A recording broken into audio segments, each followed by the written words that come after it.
একটা সময় ছিল যখন ভারত অস্ত্রের জন্য অন্যের মুখাপেক্ষী হয়ে থাকত। বর্তমানে বিশ্বের ৮৫টি দেশকে অস্ত্র বিক্রি করছে ভারত। মোদি জমানায় ভারত হয়ে উঠেছে প্রতিরক্ষায় স্বয়ংসম্পূর্ণ। ২০২২-২৩ অর্থবর্ষে ১৬,০০০ কোটি টাকার প্রতিরক্ষা সামগ্রী রপ্তানি করেছে ভারত। ২০২৩-২৪ অর্থবর্ষে সেই অঙ্ক বেড়েছিল ৩২% মতো। ২০২৪-২৫ অর্থবর্ষে প্রতিরক্ষা রপ্তানি রেকর্ড সর্বোচ্চ ২৩,৬২২ কোটি টাকায় পৌঁছেছে, যা ২০২৩-২৪ সালের তুলনায় ১২.০৪% বেশি। আন্তর্জাতিক বাজারে ভারতের ব্রহ্মোস ক্ষেপণাস্ত্র ঈর্ষার পাত্র হয়ে উঠছে দিন দিন।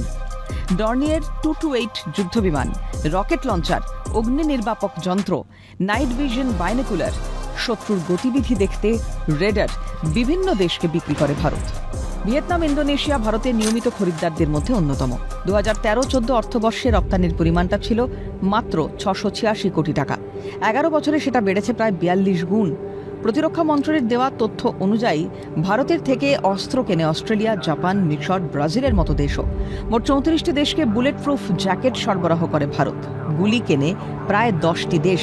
৬,০০০ কোটি টাকার চুক্তি অনুযায়ী আর্মেনিয়ার হাতে ক্ষেপণাস্ত্র প্রযুক্তি তুলে দিয়েছে নয়াদিল্লি। এই প্রযুক্তি নিতে আগ্রহ দেখিয়েছে ভিয়েতনাম, ফিলিপিন্স ও মিশরও। আমেরিকা, ব্রিটেন, ফ্রান্সের মতো দেশ ভারতের থেকে সরাসরি প্রতিরক্ষা প্রযুক্তি না কিনলেও প্রতিরক্ষা ক্ষেত্রে প্রয়োজনীয় বৈদ্যুতিন সামগ্রী কেনে। মরিশাস, মলদ্বীপ দ্রুতগতির জলযান কেনে ভারতের থেকে। নিজেদের প্রতিরক্ষা ক্ষেত্রকে মজবুত করতে ভারত তৎপর। বর্তমানে অস্ত্র কেনার নিরিখে বিশ্বের প্রথম সারিতে রয়েছে ভারত।